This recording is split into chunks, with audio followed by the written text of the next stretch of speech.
সেই সাথে হাদিসে নববীর দুটি টুকরো আপনাদের সামনে পেশ করেছি। খুব স্বল্প সময়ে আল্লাহকে যতটা আমাকে তৌফিক দেবেন কিছু আপনাদেরকে শোনাবো বলে নিয়ত করেছি। ওমা তৌফিক ইল্লা বিল্লাহি আলাইহি তাওয়াক্কালতু ওয়া ইলাইহি উনীব। আমি আমার বক্তব্যের শুরুতে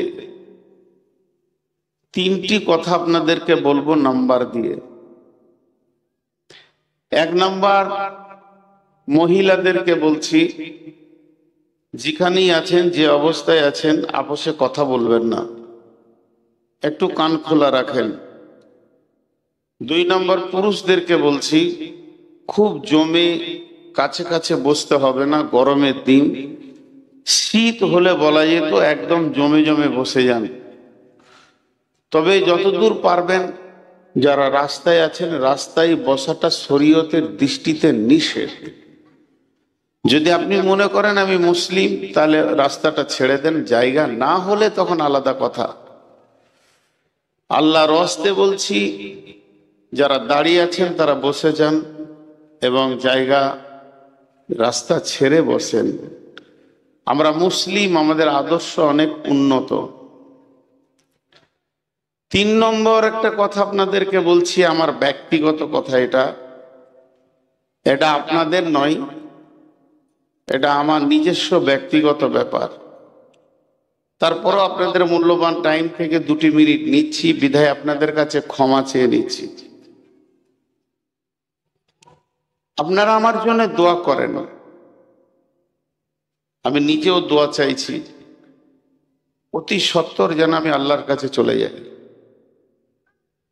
আমি নিজে বলছি, হে আল্লাহ, তুমি আমাকে মাফ করো এবং আমার গুনাহগুলোকে ক্ষমা করো, আর অতি সত্বর তোমার গোলামকে তোমার কাছে নিয়ে নাও। আজকে 22 বছর সমাজকে নিয়ে চলছি, সমাজ নিজেকে ছাড়া আর কাউকে বুঝে না।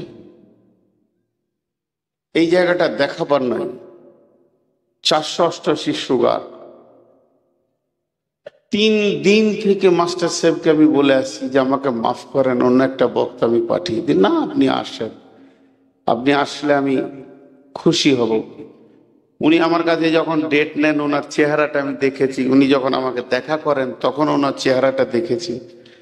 তো যখনই ফোন করে ওই চেহারাটা ফুটে ওঠে, মনে কষ্ট হয়। এরকম একটা মুরব্বী মানুষ, যার চুলদাড়ি সাদা হয়ে গেছে, তাকে আল্লাহ পর্যন্ত ইজ্জত করেন। তা আমি সামান্য একটা মানুষ পারবো না? যাই, বড় কষ্ট করে এসেছি আজকে আপনাদের সামনে। জুমার কত প্রখর রোদ, জুমার নামাজ পড়ার পর বিছানায় শুইনি, একটু হালকা খেয়ে উঠে এসেছি। কিন্তু আমি যে অসুস্থ, এটা কাউকে বোঝাতে পারছি না। যদি কেউ আমাকে এই ভাষাটা শিখিয়ে দিতে পারেন যে এইভাবে বললে লোক বুঝে নেবে, আমি তার শিষ্য। আমার অনেক কষ্ট হচ্ছে আর কি, মানে এটা আমি যে বুঝাতে পারছি না। 2 ঘন্টা বক্তব্য রাখছি, বুঝে নিচ্ছে, কিন্তু আমি অসুস্থ, এটা বোঝাতে পারছি। একটা মানুষকে কনসিডার করতে হয়। আমি ফেরেশতা নয়, আমি মানুষ কুলেই জন্ম নিয়েছি। রোগ, দুঃখ, সুখ, রাগ, হাসি, কান্না, বেদনা, প্রেম, প্রীতি, ভালোবাসা, উদ্দীপনা সব আমার মধ্যে আছে। কাম, রিপু কোনোটা বাদ নাই। আমারও জ্বর হয়, আমারও সর্দি হয়, আমারও মাথা ব্যথা হয়, আমিও কষ্ট পাই। আপনারা ভাবিয়েন না যে আমি চিরদিন সুস্থ থাকি। যখন আপনারা কোনো ডেট নেবেন, যদি বলি আজকে অসুস্থ, তা একটু কনসিডার করি। তা এইটাই আপনাদের কাছে আমার আবেদন। আমি কাউকে খারাপ কিছু বলছি না, আমি এতটুকুই আপনাদের কাছে জানাতে চাইছি, আমারও রোগ হয়। তো সেই রোগা অবস্থায় যতক্ষণ আল্লাহ বলাবেন আমি অতক্ষণ বলবো ইনশাআল্লাহ। এতগুলি লোক আপনারা বসে আছেন, তবে 12টা পর্যন্তই ইনশাআল্লাহ চালাবো। যে আয়াতগুলি আপনাদের সামনে পড়েছি, এবং যে হাদিসে নববীটা পড়েছি টোটাল সারাংশটাকে আপনাদের সামনে তুলে ধরার চেষ্টা করব। আপনারা দোয়া করবেন, আল্লাহ যেন দয়া করেন। আলহামদুলিল্লাহ, আমরা মুসলমান, আমরা আমাদের ইতিহাসকে আমাদেরকে জানতে হবে। আমরা জানি না, এই জন্য অনেক পেছনে আছি। যাই হোক, পৃথিবীতে এখন কম বেশি 800 কোটি মানুষ। পৃথিবীতে এখন কম বেশি 800 কোটি মানুষ। এই 800 কোটি মানুষের ভিতরে প্রথম যিনি আল্লাহ জিনাকে বানান তার নাম হলো আদম। আদমের কাছ থেকে হাওয়াকে বানালো। আল্লাহ বললেন রিজালান কাসীরা ওয়ান নিসা। এর থেকে ইয়া আইয়ুহান নাসু তাকু রাব্বাকুমুল্লাযী খালাকাকুম মিন নাফসিন ওয়াহিদাতিন ওয়া খালাকা মিনহা যাওজাহা ওয়া বাসসা মিনহুমা রিজালান কাসীরা ওয়া রিজালান ওয়া কাসীরা। আর দল দল আজকে মানুষ গিজ গিজ গিজ গিজ গিজ গিজ করছে। চায়না, চীন বলে একটা দেশ আছে, দুটো ভাইরাস পৃথিবীতে দিয়েছে। একটা দিল কি করোনা, যা কোটা কোন রকম ইঞ্জেকশন নিয়ে হ্যাঁ হুত করে ওকে তেরে পারা গেল। কিন্তু আর একটা দিয়েছে টোটো। করোনা টোটো দুটোই ভাইরাস। করোনা যেভাবে মানুষকে কষ্ট দিয়েছে, টোটো সেইভাবে সমাজকে কষ্ট দিয়েছে।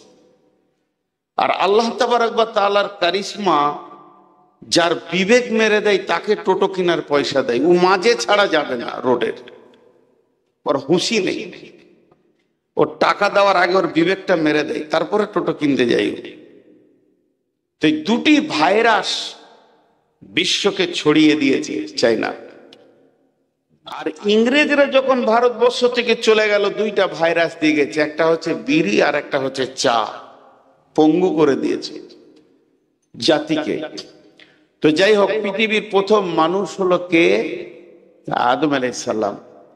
তেমনি আজকে পৃথিবীতে কতগুলি যে ঘর আছে কোনো হিসাব নাই, কিন্তু ঘরের আবার ক্যাটালগ আছে। এটা বসত বাড়ি, এটা বাথান বাড়ি, এটা ফ্ল্যাট, এটা হলো টাওয়ার, এটা হসপিটাল, এটা এয়ারপোর্ট, এটা railway station, school, college, university, সবগুলো কিন্তু বাড়ি। আমি নাম বলছি কিন্তু সবগুলোই বাড়ি। ইউনিভার্সিটি, বাস স্ট্যান্ড আর বিমানবন্দর, যা কিছু সবগুলোই বাড়ি। দোকান, এটাও বাড়ি। শোরুম, এটাও বাড়ি। শপিং মল, এটাও বাড়ি। এত বাড়ি হয়েছে, কিন্তু প্রথম বাড়ি কোনটা? এবং সেই বাড়িটা পৃথিবীর প্রথম বাড়ি আর হয়েছিল, কে বানিয়েছিলেন? সেই বাড়িটা হলো কাবা, আল্লাহর ঘর। কাবার নাম কাবা কেন? কাবা শব্দের অর্থ কি? কাবা শব্দের অর্থ হলো গুড়হালি। এই যে হাড়টা উঁচু হয়ে আছে পায়ের কাছে, গুড়হালি। কাবা মানে গুড়হালি।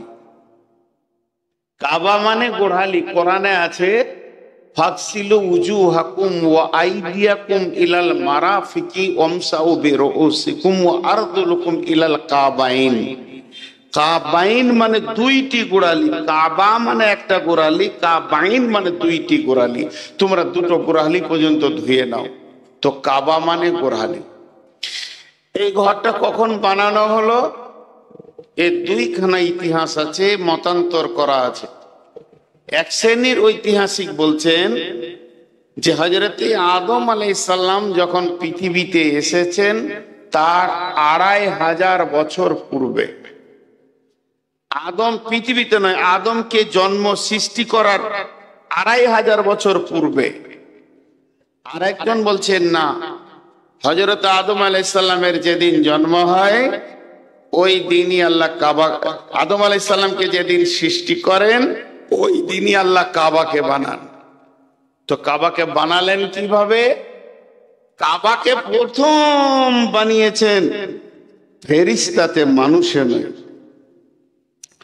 যতদিন আদম সৃষ্টি হয়নি তার আগে 700 বছর জিনেরা দাপিয়ে দুনিয়া করেছে। এই দুনিয়াতে 700 বছর। তাদের মধ্যে অনেক নবীও ছিল, তারা কতল করে দিয়েছে, মেরে দিয়েছে, বহুত বেঈমানি করেছে। জিনদের মতো বেঈমান আর মিথ্যু আর ওদের মতো ব্যভিচার করনেওয়ালা পৃথিবীতে আর কেউ নাই। সব থেকে ব্যভিচার বেশি করে জিনেরা, এবং তারা বেঈমান মিথ্যুক হয় বেশি। তো সেই কাবাকে বানালেন আল্লাহ তাবারাক ওয়া তাআলা তার ফেরেশতাদেরকে দিয়ে। ফেরেশতাদেরকে হুকুম দিলেন, তোমরা মক্কায় চলে যাও।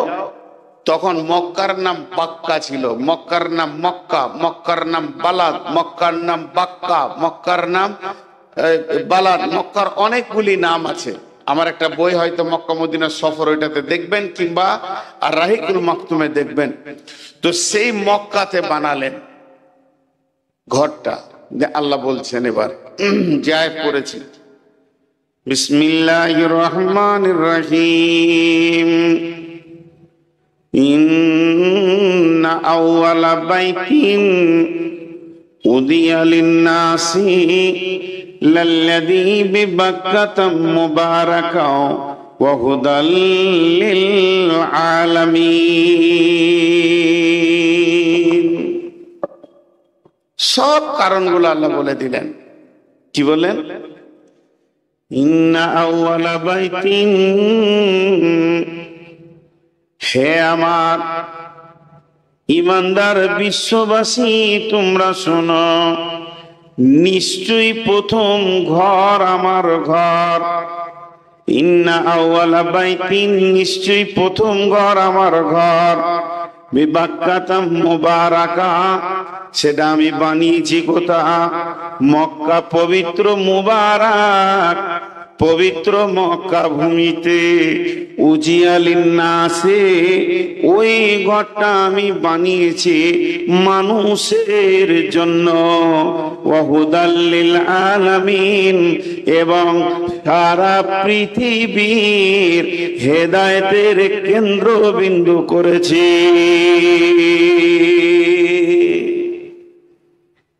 চারটা পাঁচটা কথা এখানে ঢুকে গেল। আমি এগুলোকে একটা একটা করে আপনাদের সামনে ভাঙিয়ে দেব। প্রথম নম্বরে ঢুকলো ঘরটা প্রথম তৈরি। তাহলে কি আল্লাহর ঘরের প্রয়োজন আছে? আপনার আমার যেমন বাড়ি ঘরের প্রয়োজন, ঝড় বৃষ্টি রোদ থেকে বাঁচতে গেলে, তাহলে আমার আল্লাহর কি ঘরের প্রয়োজন আছে? আল্লাহর কি বিছানার প্রয়োজন? আল্লাহর কি খাটের প্রয়োজন? না। রব্বুল আলামিন আছেন কোথায়? আর রহমান আরশে ইস্তাওয়া, আমার রব আরশের মধ্যে রয়েছেন, সেখানেই তিনি সমাসীন। তবে তিনার কোনো ঘরের দরকার নাই। মানুষের যেমন বস্তুর প্রয়োজন, আমার রবের কোনো প্রয়োজন নাই। প্রয়োজন শব্দটা রবের সঙ্গে লাগবে না। তিনি নিজেই বলেছেন আল্লাহুস সামাদ, ওই আল্লাহ অপ্রয়োজন, কোনো তাওয়াক্কা করে না, কোনো মুখোপেক্ষী নয়, মানুষের মুখোপেক্ষী নয়, বস্তুর মুখোপেক্ষী নয়। সারা পৃথিবী সাজদা করলে আল্লাহ আল্লাহ, সারা পৃথিবী সাজদা ছেড়ে দিলেও আল্লাহ আল্লাহ, সারা পৃথিবী আল্লাহর বিরুদ্ধে চলে গেল আল্লাহ আল্লাহ। এই জায়গাটা আল্লাহর কেউ কমাতে বাড়াতে পারবে না।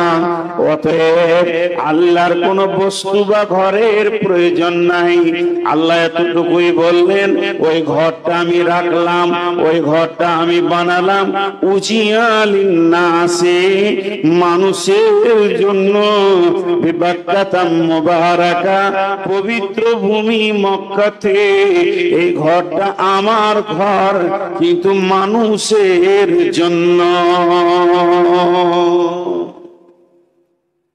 ঘরটা আমাদের জন্য, ঘরটা আমাদের জন্য, আল্লাহর ঘর, কিন্তু জন্য আমাদের, প্রয়োজনটা আমাদের। ওই ঘরটা আমরা ব্যবহার করব। একটা উদাহরণ দিব। আপনাদের এই চুয়াপুকুর এটা কোন পঞ্চায়েত জি? আচ্ছা, আপনাদের তো লালগোলা থানা না? লালগোলা থানা। তো লালগোলা থানাটা যতটা বর্গ কিলোমিটার হোক, লালগোলা থানাটা যতটা বর্গ কিলোমিটার হোক, লালগোলা থানার অফিসটা কি অত বড়? অফিসটা তো 1-1.5 বিঘে হয়তো জুড়ে আছে, কি 2 বিঘে জুড়ে। কিন্তু আমি যদি বলি এই জায়গাটা লালগোলা, এটা মুর্শিদাবাদ, এটা লালগোলা, বলা ভুল হবে না। কেন? ওই জায়গাটা অফিস করলো, এই জায়গাটার একটা সীমারেখা দিয়ে বলা হলো তোমরা লালগোলা থানার অধীনে। কেন অফিসটা কেন করা হলো? অফিসটা যদি নাই থাকতো, ওই ঘরটা যদি নাই থাকতো, কি চলতো না? চলতো। কিন্তু অফিসটা বানানোর কারণ, আপনার অভিযোগ, আমার অভিযোগ, আপনার আমার কোনো বিপদ, কেউ মেরেছে, কেউ জুলুম করছে, ওই অফিসে গিয়ে আমি অফিসারকে বলবো, তেমনি সারা পৃথিবীতে অগণন আল্লাহর বান্দা এসে গেছে। আমার রব দেখছেন, আমি তো আমার বান্দাদেরকে পৃথিবীর মাটিতে পাঠাবো, তারা সেখানে যাওয়ার পর তাদের একটা জায়গা দরকার হবে, তারা তাদের রবের কাছে যে চাইবে, তাদের রবের কাছে কাঁদবে, তার জন্য তাদের একটা ঘর দরকার, যে ঘরটার কাছে গিয়ে তারা রবের দরবারে পৌঁছিয়েছে এটাই তারা ভাববে। কিন্তু তারা চাইবে, দরজা ধরে চাইবে, তওয়াফ করে করে চাইবে। এর জন্য আমি ঘরটা বানালাম, উজিআলিন নাসি লাল্লাযী বিবাক্কাতাম মুবারাকা, পবিত্র ভূমিতে হুদাল লিল আলামিন, এবং সারা পৃথিবীর হেদায়েতের কেন্দ্রবিন্দু বানালাম।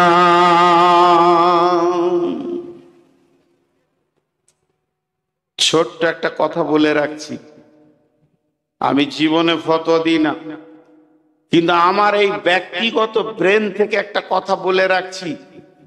আমি যতটুকু উপলব্ধি পেয়েছি, খালি জেনে রাখবেন, একটা কথা বলছি, সেটা মুখস্থ করেলেন, ব্রেনে ভরেলেন।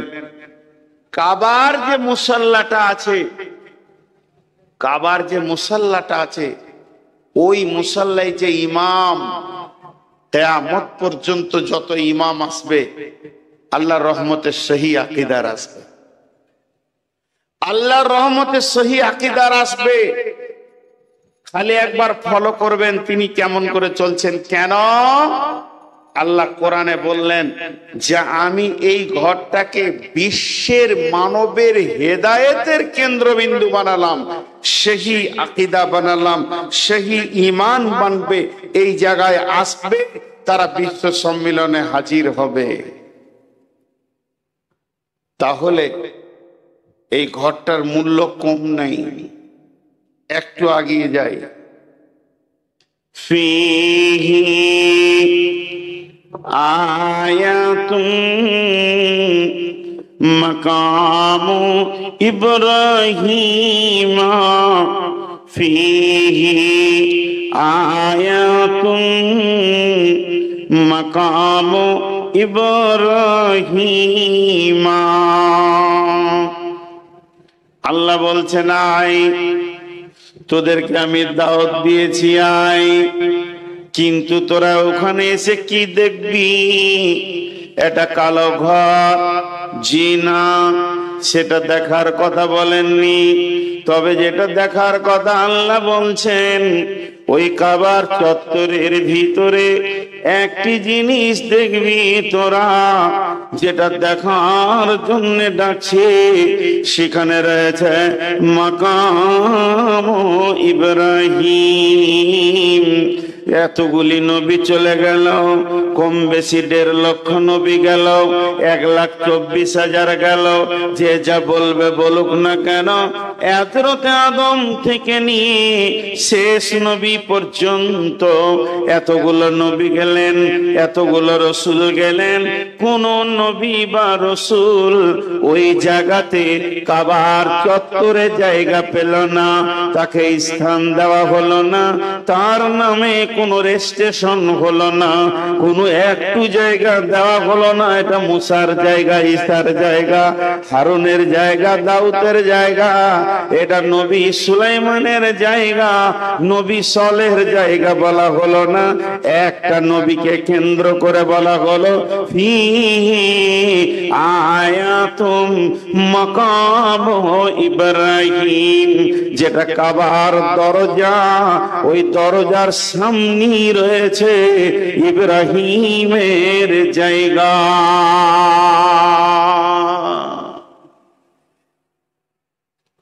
সেই দরজার সামনেই রয়েছে ইব্রাহিমের জায়গা।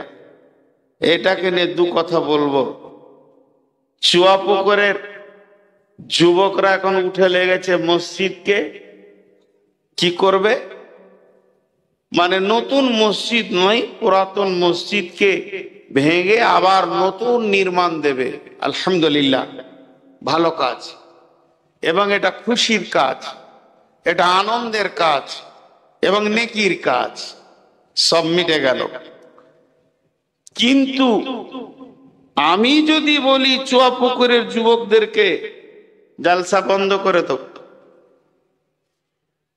টাকা লাগবে না, মসজিদটা আমি একা বানাবো, 2.5 কোটি টাকা দিয়ে 3খানা মসজিদ বানালাম, এটাও আমি বানিয়ে দিব, জায়গাটা মেপে দাও, আপনাদের মন মতো মসজিদ হবে, 2 তলা 3 তলা, যেমন যেমন চাইবেন হবে। কিন্তু শর্ত হচ্ছে একটা, যেটা ইমামের মেহরাব হবে, ওই মেহরাবের সামনে 5 কি 7 ফুট বাই 7 ফুট জায়গাটা আমার ব্যক্তিগত থাকবে। কেউ মেনে নিতে পারবে? কেউ মেনে নিতে পারবে? মুখ খুলেন, পারবে না। মসজিদের ভিতরে আপনার ব্যক্তিগত জায়গা কেন হবে?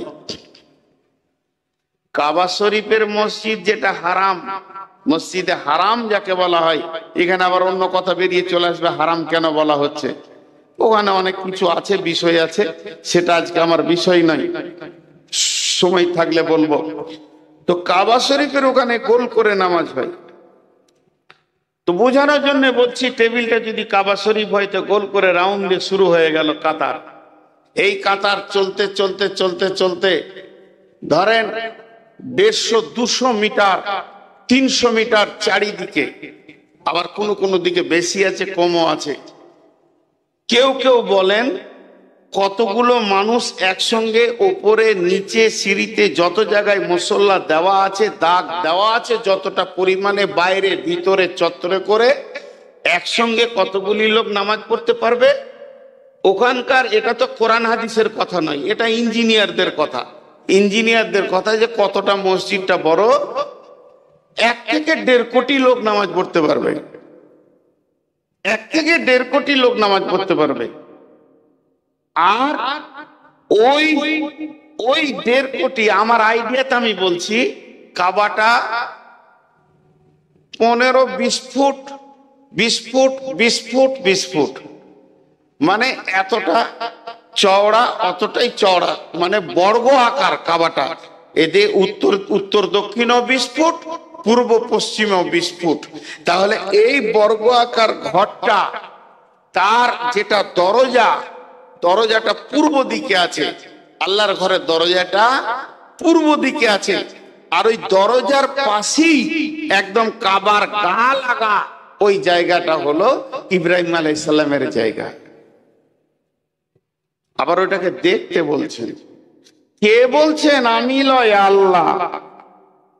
আমি যদি বলি তাহলে আপনি আমার কথাটা নিয়েন না, কিন্তু আল্লাহ বলছেন। কি বলছেন? ফিহি আয়াতুম মাকাম ইব্রাহিমা। ওখানে একটা নিশানা আছে, নিশানা মানে নিদর্শন। সূর্য উঠে ডুবে, এটা একটা নিদর্শন। রাতের পরিবর্তন, দিন রাতের পরিবর্তন আল্লাহকে পাওয়ার নিদর্শন। আসমান মাথায় আছে একটা নিদর্শন। আয়াত মানে নিদর্শন। জমিনটা আল্লাহ বানিয়েছেন, এটা একটা নিদর্শন। আল্লাহর যতগুলি নিদর্শন আছে, এই নিদর্শনের ভিতরে ফিহি, ওই কাবার ভিতরে আয়াতুম, এমন একটা আল্লাহ নিদর্শন রেখেছে একটা নবীকে কেন্দ্র করে, তার দিকে যেন মানুষের নজর গুলো চলে যায়। মাকাম ইব্রাহিমা, ইব্রাহিমের জায়গা।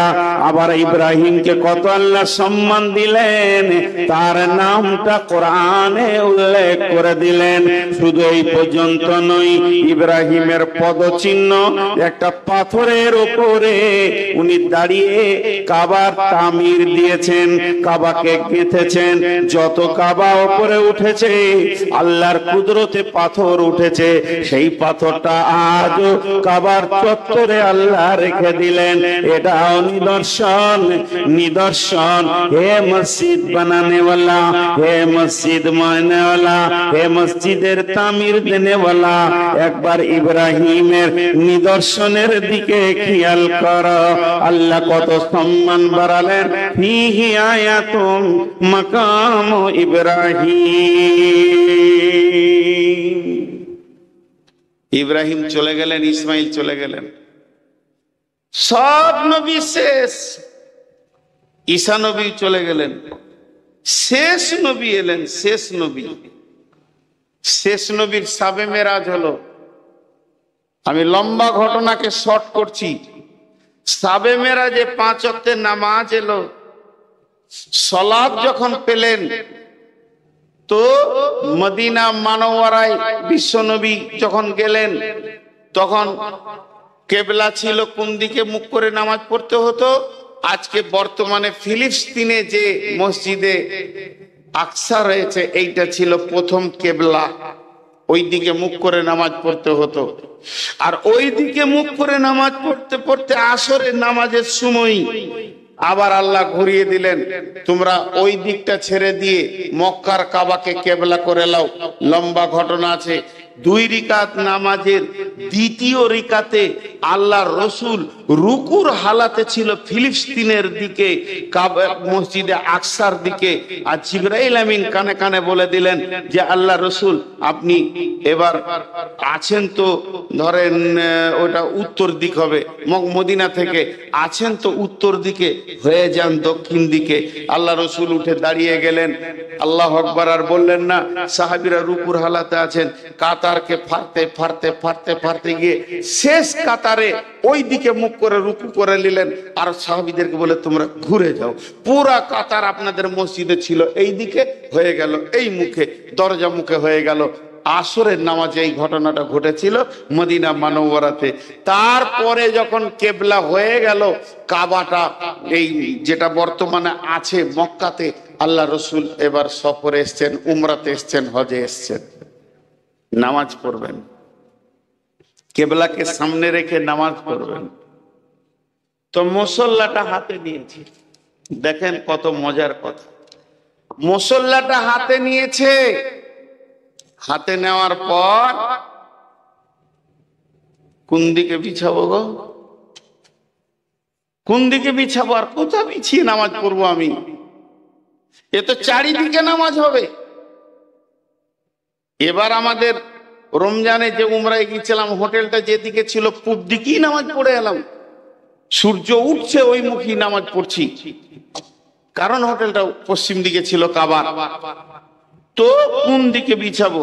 এটা কাবা, কাবার পশ্চিম থেকে পূর্ব দিকে নামাজ হবে, পূর্ব থেকে পশ্চিমে হবে, উত্তর থেকে দক্ষিণে হবে, দক্ষিণ থেকে উত্তরে হবে, চারিদিকে হবে। এখন সাহাবীদের ভিতরে বিশ্ব নবী প্রশ্ন করছেন, অগো তোমরা বলো আমি আজকে মুসল্লাটা কোন জায়গায় রেখে নামাজ শুরু করব, ইমামতি করব? সাহাবীদের যার যেমন ছিল সে তা বললেন। কিন্তু হযরত উমরকে জিজ্ঞেস করলেন, উমর রে, তুমি একটু বলো আজকের দিনে আমি মুসল্লাটা কোন দিকে রাখবো? হযরত উমর বললেন, ইয়া রাসূলুল্লাহ, আমার বলতে 2 মিনিট লাগবে। বলছে বলো। বলি, ইয়া রাসূলুল্লাহ, এটা কাবার পশ্চিম দিক, এটা কাবার পূর্ব দিক, এটা কাবার উত্তর দিক, এটা কাবার দক্ষিণ দিক। কিন্তু একটা জিনিস খেয়াল করেন, আমার আল্লাহ কাবার পূর্ব দিকটা কত ভালোবেসেছেন। কাবার পূর্ব দিকে রয়েছে হাজরে আসওয়াদ, কাবার পূর্ব দিকে রয়েছে জমজমের কূপ, কাবার পূর্ব দিকে রয়েছে সাফা মারওয়া, কাবার পূর্ব দিকে রয়েছে আল্লাহর ঘরের দরজা, আবার কাবার পূর্ব দিকেই রয়েছে আপনার দাদার বংশের পদচিহ্ন ইব্রাহিমের, আবার কাবার পূর্ব দিকেই রয়েছে জায়গাটা ইব্রাহিমের। আল্লাহ তাকে কত ভালোবাসে, এত বড় পরিধি মসজিদের ভিতরে সামান্য জায়গা ইব্রাহিমকে তুলে দিয়েছে। আর আপনি ওই বংশের সন্তান, আপনি সেই বংশের গৌরব, আপনি সেই বংশের সুসন্তান, আপনি সেই বংশের আখিরি নবী। আর হযরতে ইব্রাহিম চোখের পানিতে কাবার তামির দিতে গিয়ে কেঁদে বলেছিলেন, সূরা বাকারায় আছে, আয়াত মুখস্থ নাই ভাই, সূরা বাকারায় আল্লাহ বলেছেন হযরতে ইব্রাহিম 3খানা দোয়া করেছিলেন। তার মধ্যে একটা দোয়া ছিল, আমার ইসমাইলের বংশধরের প্রতীক চিহ্ন যেন পৃথিবী থেকে নিশ্চিহ্ন না হয়ে যায়, ইসমাইলকে যেন আল্লাহ কায়েম রাখো, আমার ইসমাইলের নাম যেন কিয়ামত পর্যন্ত থাকে। তাহলে না আল্লাহ তাবারক ওয়া তাআলা সেই ইসমাইলের বংশের নিসাল থেকে আখিরি নবীকে নিলেন। হযরত উমর বলছেন, ইয়া রাসূলুল্লাহ, আপনি আপনার বংশের পরিচয়কে রাখার জন্য আপনার দাদার জায়গাতে মুসল্লাটা রেখে নামাজ শুরু করে দেন। হযরত উমরের কথাটা যেই বলা শেষ হলো, জিবরাইল আমিন এসে বিশ্ব নবীকে বলে দিলেন, ওয়াত্তাখাযু মিন মাকামি ইব্রাহিম মুসাল্লা। হযরত উমর যেটা বলেছেন আমার আল্লাহকে ওটাই ভালো লেগে গেছে। ও নবী মুহাম্মদ, তুমি মুসল্লাটা ওই জায়গায় রেখে নামাজ শুরু করে দাও সেখানে ইব্রাহিমের জায়গা। আজও কাবার ইমাম দাঁড়ায় কোথায়? মাকামে ইব্রাহিমে দাঁড়ায়। আজও ইমাম সেখানে নামাজ পড়ায়। রেজিস্ট্রেশন হয়ে গেছে কোরআনে। এটা লালগোলার রেজিস্ট্রি অফিসের রেজিস্ট্রি নয়, এটা আমার বর্ধমানের রেজিস্ট্রি অফিসের রেজিস্ট্রি নয়, এটা স্বয়ং আল্লাহ রেজিস্ট্রি করেছেন। 2টি জিনিসকে কোরআনে পৃথিবীর কোন বাদশা কেটে দিতে পারবে না, পৃথিবীর কোন নবী কেটে দিতে পারবে না। একটা হলো, এটা হলো মাকাম ইব্রাহিম, এটা ইব্রাহিমের জায়গা, ওটা পৃথিবীর কেউ অন্য নামে করে দিতে পারবে না, স্বয়ং আল্লাহ দিয়েছেন ওটা। আর দ্বিতীয় হলো, তুমি মুসল্লা রাখো এখানে, এটা আমার রব বলে দিয়েছেন। আজও মুসল্লা সেখানেই রাখা হয়।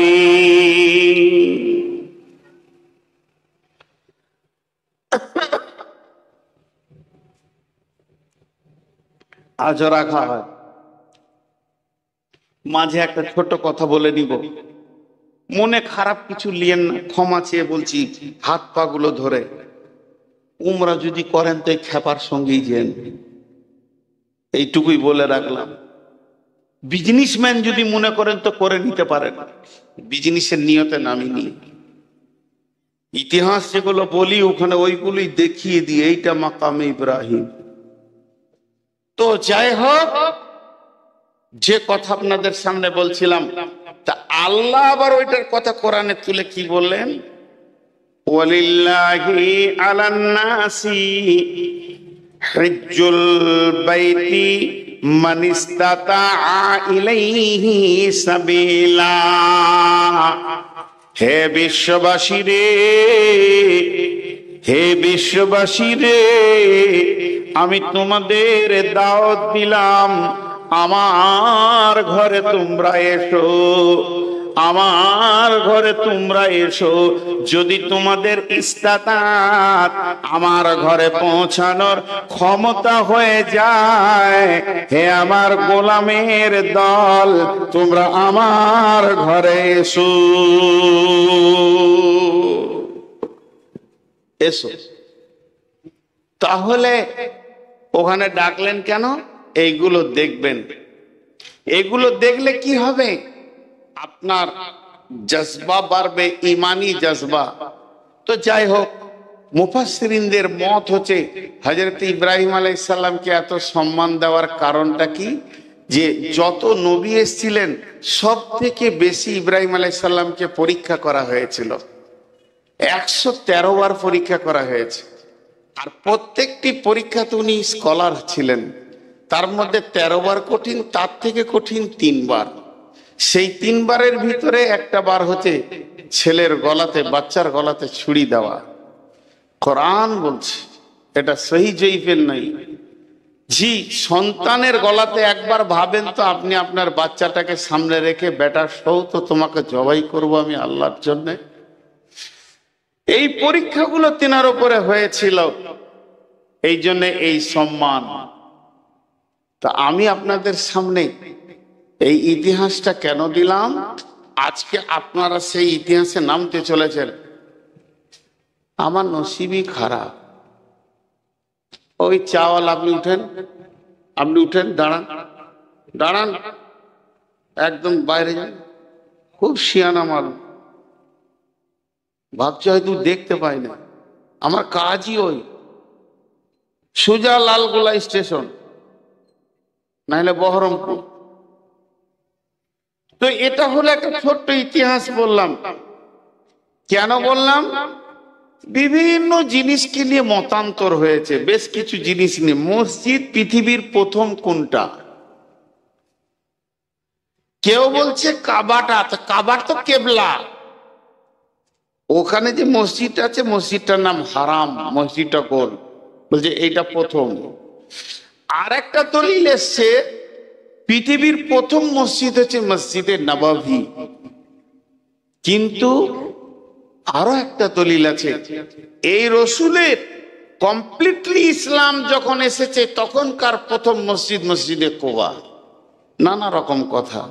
যাই হোক, মসজিদ বিশ্বনবী বানিয়ে গেছেন, বিশ্বনবী বানিয়ে গেছেন। আল্লাহ বলছেন বিসমিল্লাহির রহমানির রহিম, ইন্নামা ইয়ামুরু মাসাজিদাল্লাহি মান আমানা বিল্লাহি ওয়াল ইয়াউমিল আখিরি ওয়া আকামাস সালাতা ওয়া আতাস যাকাতা ওয়া লাম ইয়াখশা ইল্লাল্লাহ ফাআসা উলাইকা আইয়াকুনু মিনাল মুহতাদিন। মাঝে একটা কথা ছাড়া গেছে, বলিনি? এই কাবাটা অনেকবার বানানো হয়েছে, কিন্তু একবার দুবার নয়, অনেকবার অনেকবার। আদমের জামানায় হয়েছে, সব নবীর জামানায় ওটাকে, মানে আপনারা যেমন মসজিদকে বানাচ্ছেন এইভাবে বানানো হয়েছে। শেষ নবীর জামানাতে হয়েছে, শেষ নবীর বাচ্চা অবস্থায় হয়েছে, ইতিহাস আছে। তো বিভিন্ন ভাবে বানানো হয়েছে। তো তার মধ্যে আল্লাহ এবার কি বলছেন, যারা মসজিদ বানাবে তাদেরকে বলছেন, আপনাদেরকে একটা ছোট্ট করে কথা জিজ্ঞেস করি, একটু হালকা আওয়াজে উত্তর দিবেন, চিল্লাতে হবে না, যাতে করে আমি বুঝতে পারবো যে আপনারা মন দিয়ে শুনছেন।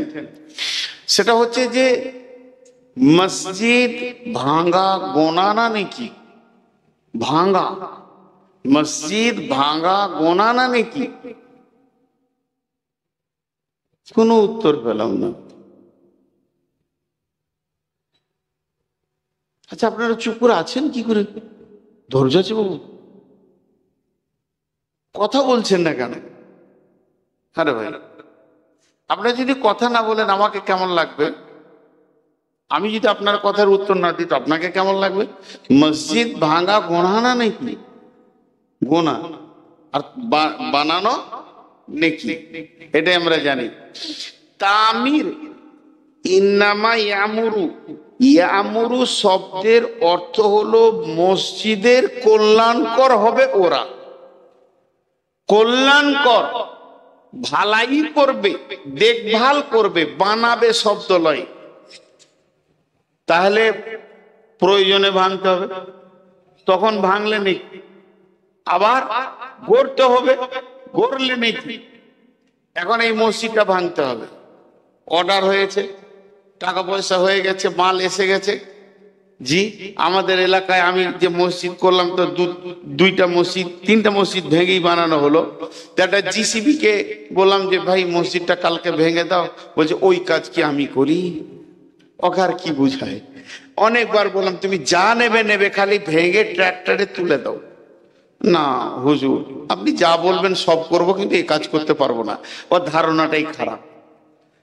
মসজিদ ভাঙলে নাকি এখন যদি মসজিদটা ভাঙতে হয় লিভার খরচা হবে 20,000 টাকা, কিন্তু যুবকরা বলছেন আমরা ভেঙে নিব, কাউকে দিব না। এবার যদি ধীরে ধীরে ভাঙেন তো অনেক মাল পেয়ে যাবেন, খবরদার জিসিবি দিয়ে ভাঙবেন না, ধীরে ধীরে ভাঙবেন তো ইট অনেক পেয়ে যাবেন, অনেক মেটেরিয়ালস পেয়ে যাবেন।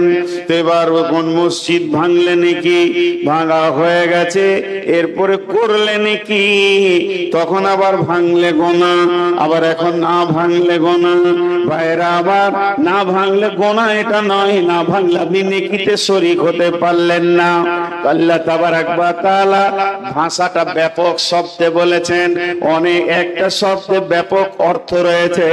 ইন্নামা ইয়ামুরু মাসাজিদাল্লাহি, নিশ্চয়ই ওই লোকেরা আল্লাহর মসজিদের দেখভাল করবে, তারা দায়িত্ব নেবে, তাদের উপরে দায়িত্ব থাকবে, তারা মসজিদের চিন্তা চেতনায় মগ্ন থাকবে, মসজিদকে ভালোবাসবে।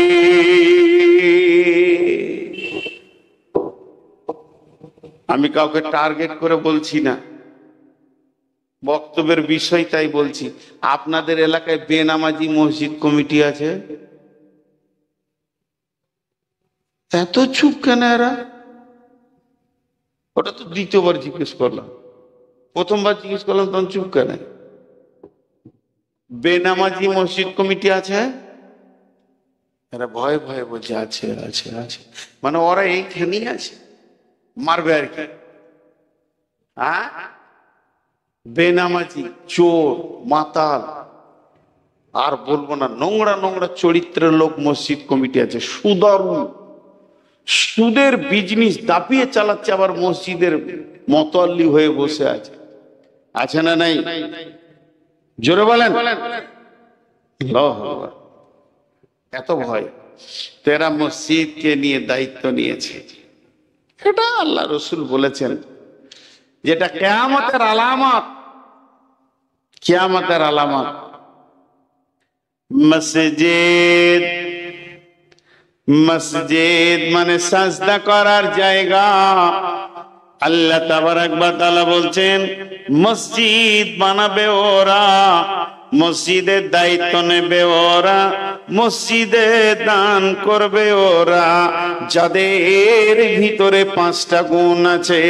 মান আমানা বিল্লাহি ওয়া বিল ইয়াউমিল আখিরি ওয়া আকামাস সালাতা ওয়া আতাস যাকাতা ওয়া লাম ইয়াখশা ইল্লাল্লাহ ফাআসা উলাইকা আইয়াকুনু মিনাল মুহতাদিন।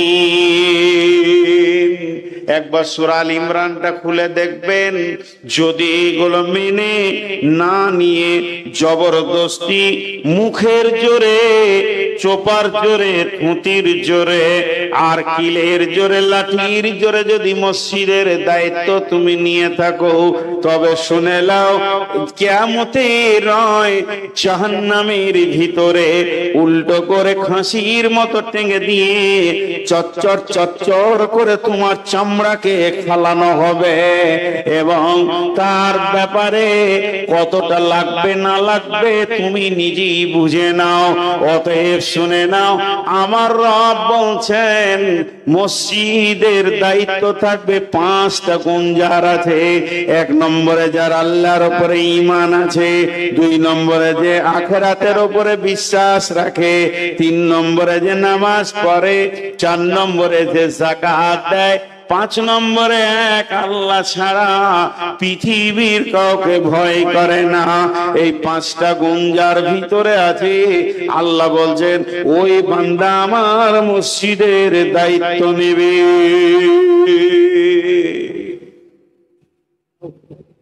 জি মারবে বলছে নাকি লাঠি? না মারিয়েন না। কতক্ষণ হলো? আধা ঘন্টা হলো।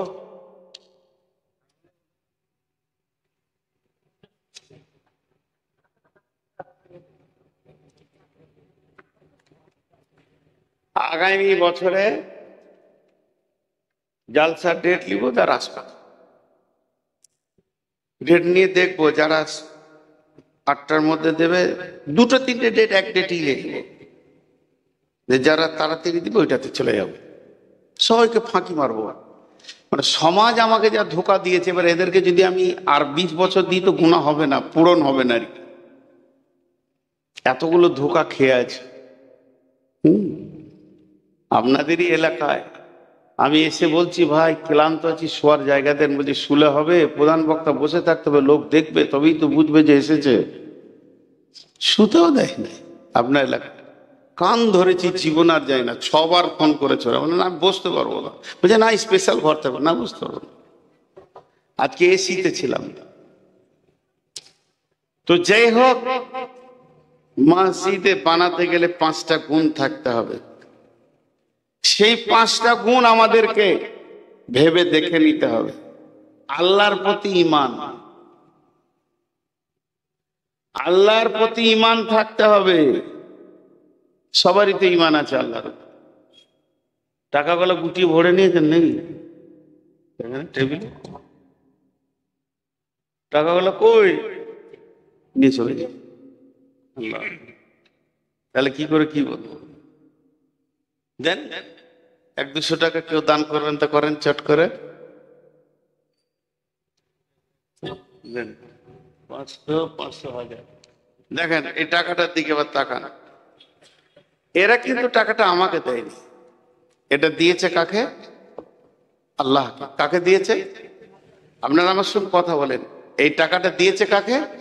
আল্লাহকে। কোথা ছিলি ভাই এতক্ষণ? বাড়িতে এত লেটে আছে, আমার দুয়ারই পাইনি তখন থেকে রে। আহা, যা আবার মিষ্টি খেয়ে। তো এই টাকাটা, হ্যাঁ হ্যাঁ, আমার পরে তোর বায়না হবে। যা এখন কালেকশন করবো না, যা কালেকশন যা হবার হয়ে গেছে, আর কালেকশন করবো না।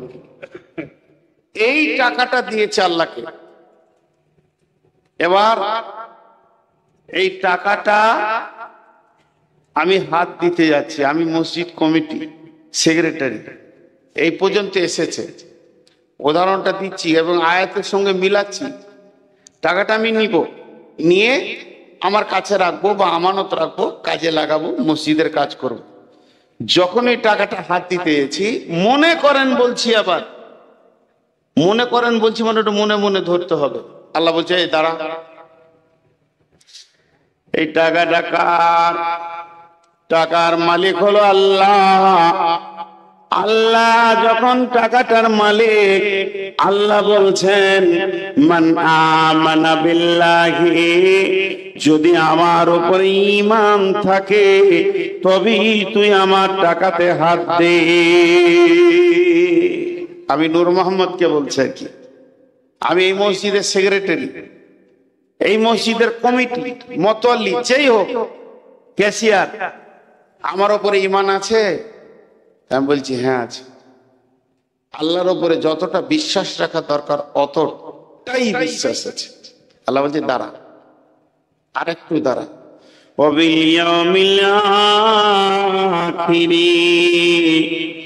কঠিন কিয়ামতের দিনে তোর বিশ্বাস আছে কি বল?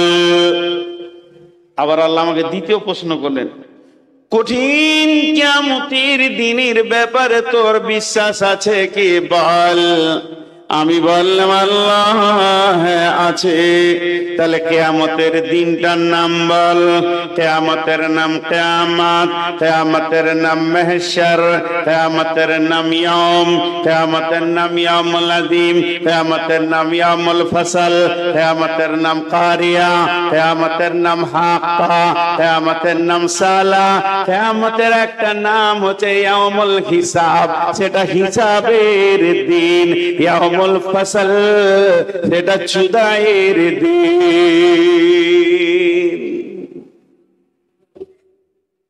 সেটা কিসের দিন বললাম? কিয়ামতের দিনটা কি দিন বললাম? হিসাবের দিন। সকলে জোরে বলেন কিসের দিন? তাহলে আপনার সঙ্গে আমি দীর্ঘদিন বিজনেস করছি, আপনি আমার মহাজন, আমি আপনার কাস্টমার, এর হিসাবও হবে। এর হিসাব যখন হবে তখন এই মসজিদের আজকে রাতে কালেকশন হয়েছে 5 লক্ষ টাকা, আর আমি ক্যাশিয়ার মসজিদের টাকা। আচ্ছা, ক্যাশিয়ার আবার রাগ করেন না, এখানে যে ক্যাশিয়ার আছে সে আবার রাগ করেন না যেন।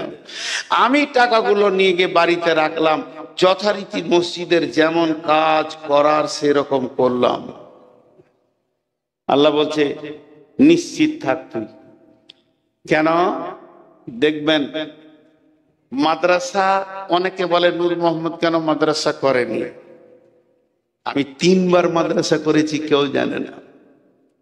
3 বার মাদ্রাসা করে 3 বার তুলে দিয়েছি মাদ্রাসা।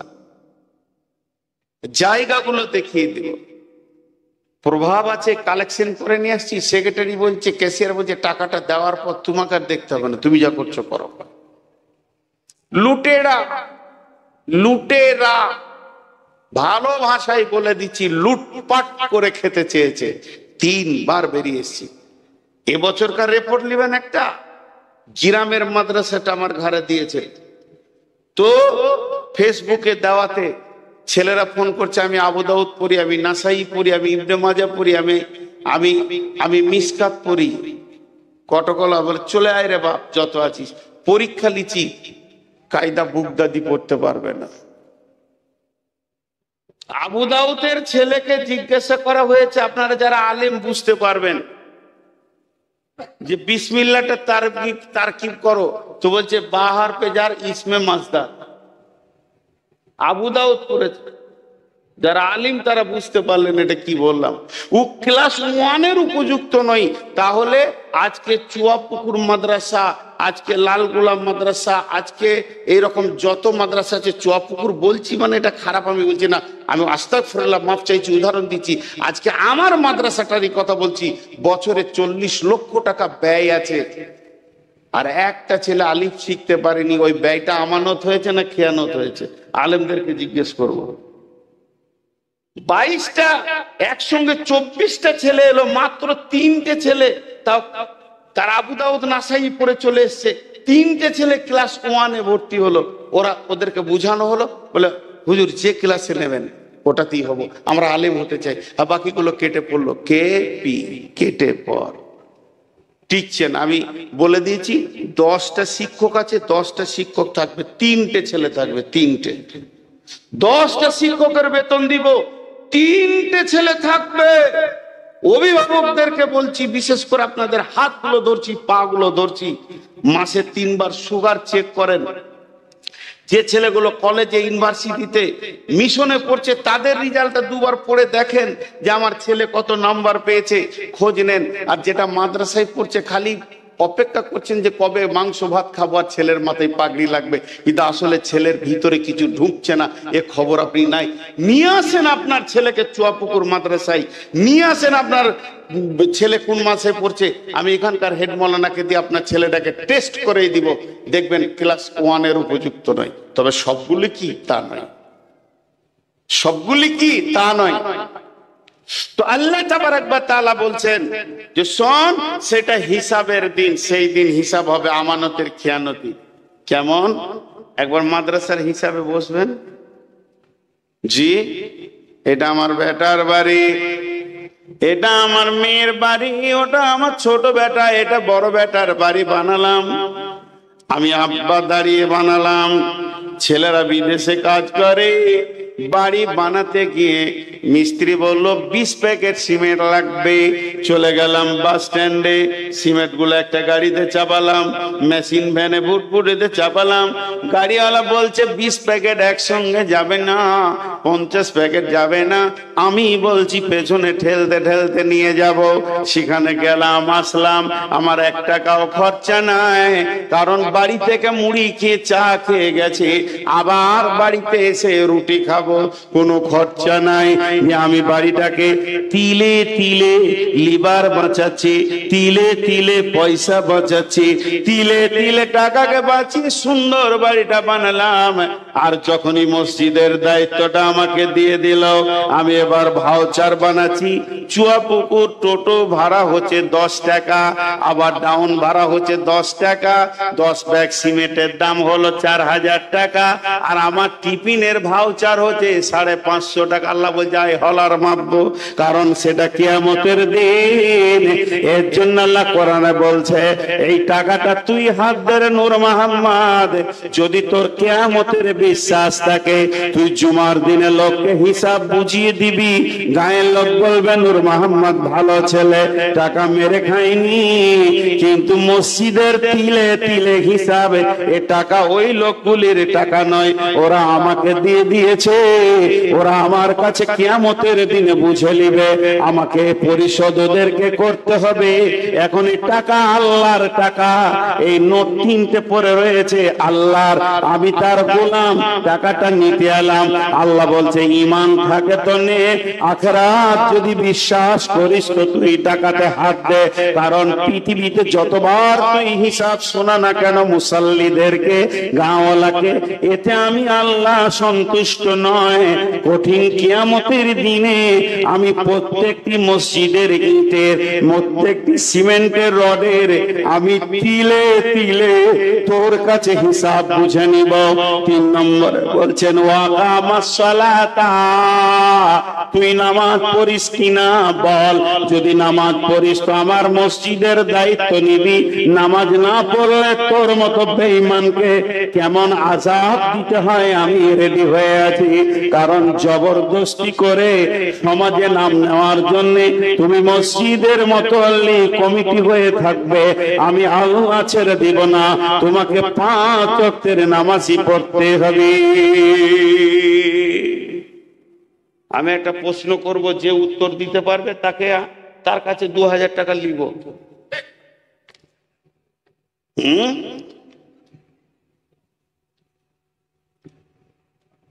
বলেন, আমার মা বাঁচা, এর উত্তর কি? আমার মা বাঁচা হয়? আমার মা বাঁচা, মা বাঁচা হয়? মা হয়ে গেল তার বাঁচা কি হলো? আমার খালা বাঁচা হতে পারে, আমার চাচি হতে পারে, কিন্তু আমার মা কে বলে? মা বাঁচা হয় না। 86 বছরের বৃদ্ধ লাঠি ছাড়া হাঁটতে পারে না, চোখের চশমা নাকের ডগে থাকে, আর ইউ হয়ে গেছে শরীরটা বেঁকে, রান্না করে খাচ্ছে। বৃদ্ধ আর বৃদ্ধা বেঁচে আছে, 86 বছর বয়স, 8টা ছেলে জন্ম দিয়েছে, 8টা তরু তাজা বেটা, 8টা বেটিগুলো তো বিয়ে হয়ে গেছে, 8টা বেটা 8টা বউ নিয়ে দাপিয়ে দুনিয়া করছে। মা আব্বা রান্না করে খেয়েছে। জনৈক আলিম গিয়ে বলছে, চাচি কেমন আছেন? চাচি হয় হবে, ঘটনা সত্য, কোথাকার বলবো না। চাচি কেমন আছেন? বলে বাঁঝা মানুষ যেমন থাকে ওইরকম আছি বাবা। মসজিদ বানাচ্ছে কিন্তু মসজিদ ঢুকবে না, মসজিদকে বাঁধা করে রাখবে। আল্লাহ বলছে তুই মসজিদকে খেলতামাশা পেয়ে গেছিস না? সালাত আদায় করো, ওয়া আতাজ যাকাতা, ওয়া আতাস যাকাতা, যে ব্যক্তি যাকাত দেয় না সে মসজিদ কমিটি হবে না, তার কাছে মসজিদের টাকা থাকবে না, এবং তার টাকাও মসজিদে নেওয়ার ব্যাপারে অনেক সন্দেহজনক কথা আছে। হাজি ভাই, আবার একটা উদাহরণ দিব, ধ্যান দিয়ে শুনেন। আমি আমার নাতনিকে কোলে নিয়ে আছি আর হিসু করে দিল, বাচ্চা ছেলে মেয়ে পেচ্ছাপ করে দিল, তো আমার লুঙ্গিটা গোটাই ভিজে গেল, কিন্তু গাড়ি রেডি, 1 মাসের জন্য জালসায় বেরিয়ে যাব উত্তরবঙ্গে, ড্রাইভারও রেডি, খালি আদর করে কোলে নিতে গেলাম আর হিসু করে দিল। লুঙ্গিটা নিতেও হবে, আবার ছেড়ে গেলে হবে না, 3-4টা লুঙ্গি নিব। চট করে লুঙ্গিটা চেঞ্জ করে রেখে দিলাম, একটু আদু আদু করে ভাঁজ করে। আমার বিবিকে বললাম লুঙ্গি 3টাকে ভরে দাও তো, কিন্তু আসলে ওটাকে আলাদা ক্যারিতে ভরতে হতো, ও না পাক, ওটা আলাদা ক্যারিতে ভরতে হতো, তারপরে ব্যাগের সাইডে বা গাড়ির সাইডে ফেলে রাখতে হতো, যেখানে জালসা করতে যাব ধুয়ে নেবো। কিন্তু আমার বিবি অত খেয়াল না করে 3-4টা লুঙ্গি জামা কাপড়টা ব্যাগে ভরে দিল। এবার কি করব বলেন, কি করব বলেন, কি সন্দেহ পড়ে গেলাম। হে বেযাকাত, হে সুদারু, তোমার টাকা না পাক, তুমি বেঈমান, আল্লাহকে যাকাত দাওনি, অতএব আল্লাহর পবিত্র টাকা তোমার আলমারিতে ভরবে। এটা কেমন করে হয়? না পাকের জায়গায় পাক টাকা যাবে কেমন করে? বেযাকাত কোনদিন তুমি দান করো না, আর বেযাকাত ওয়ালা মসজিদ কমিটিও হবে না, তার কাছে আল্লাহর টাকা থাকবে না। অতএব আল্লাহ বলছেন, যদি তুমি মসজিদ বানাতে চাও, মসজিদকে ভালোবাসো, যাকাত দেনেওয়ালা হয়ে যাও, ওয়াতাস যাকাত, তুমি পবিত্র হয়ে যাও, তুমি যাকাত দেনেওয়ালা হয়ে যাও। 5 তাহলে 4টা হলো। 1 নম্বর আল্লাহর উপর ঈমান আনো, 2 নম্বর আখিরাতের উপর ঈমান আনো, 3 নম্বরে নামাজ পড়ো, 4 নম্বরে যাকাত দাও, 5 নম্বরে ওয়ালাম ইয়াখশা ইল্লাল্লাহ, আল্লাহ ছাড়া পৃথিবীর কাউকে ভয় করিও না।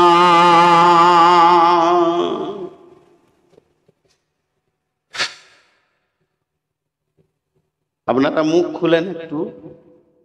ভালো মানুষ, ইমানদার মানুষ মসজিদের কমিটি আছে না নাই?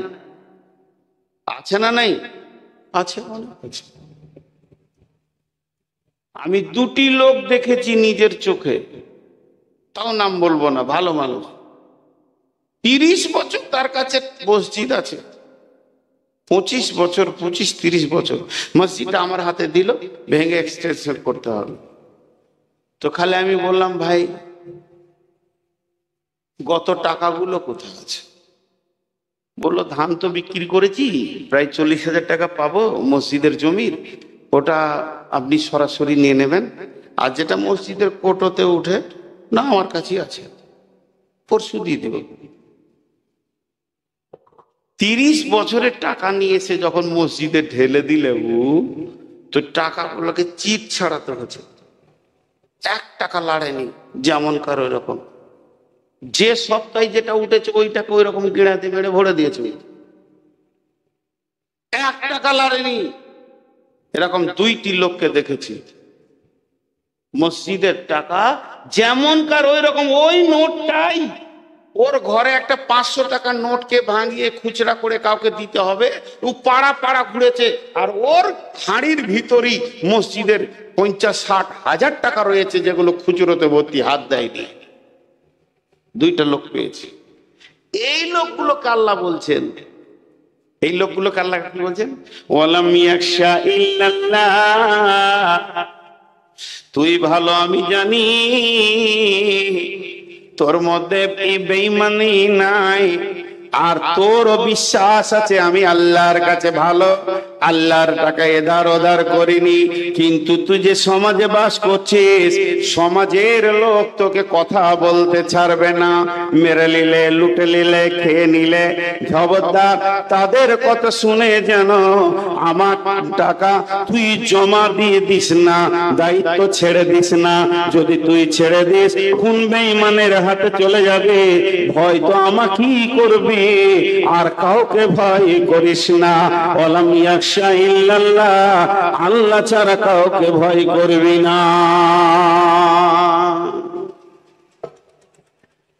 জি, আজকে আমাদের অবস্থা কি? বিশ্বনবী মক্কা থেকে যখন মদিনা গেলেন, 13 রাত 12 রাত 13 দিন তিনি সফর করেছিলেন। জেদ্দা উপকূল হয়ে লোহিত সাগরের একদম কিনারা ধরে বিশ্বনবী মদিনা মানবরায় গিয়ে পৌঁছালেন। মদিনাওয়ালা বলছেন, ইয়া রাসূলুল্লাহ আমার ঘরে আসেন, ইয়া রাসূলুল্লাহ আসেন। নারী পুরুষ সবাই যেন রসুলের সামনে হাজির। তখন পর্দার আয়াত নাজিল হয়নি। বিশ্বনবী বললেন, আমি আমার উটের লাগাম ধরব না, আমার উট যেদিকেই যাবে আমি তার ঘরে গিয়ে মেহমান হয়ে যাব।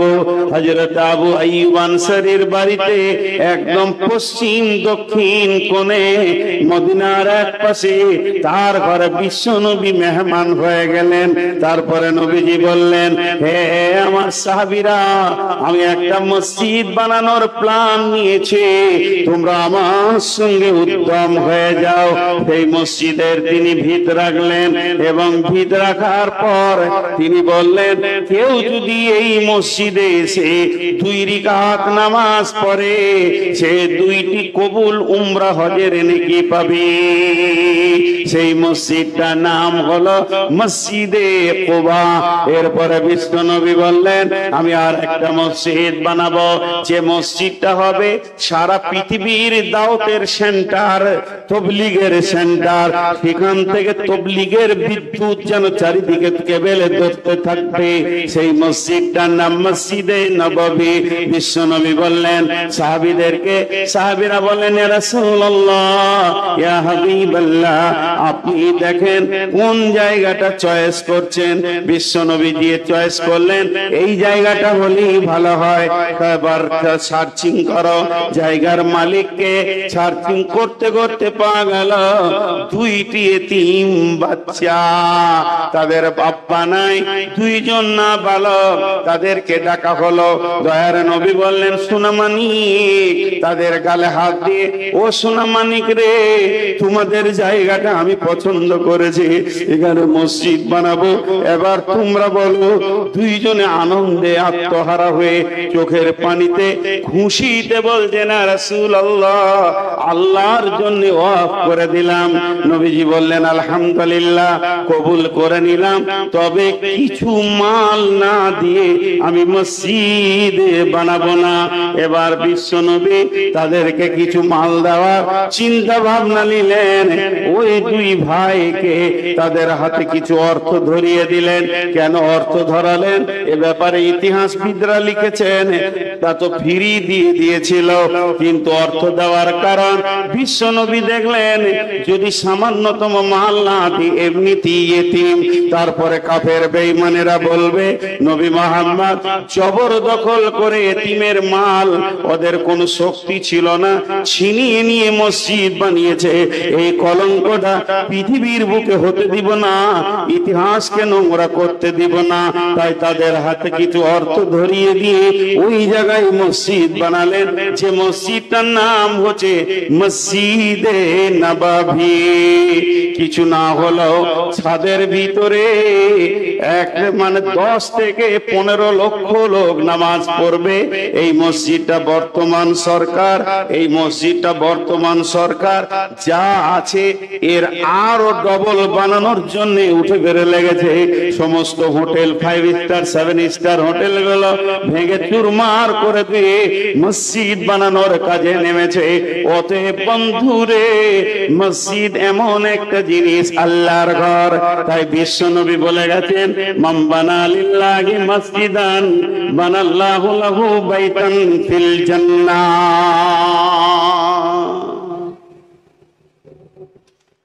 পৃথিবীতে যে মসজিদ বানাবে আল্লাহ তার জান্নাতে ঘর বানাবে,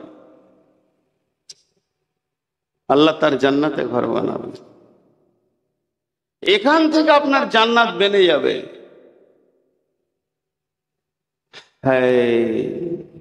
কিয়ামতের মাঠে আল্লাহর আরশের ছায়া ছাড়া কোনো ছায়া থাকবে না।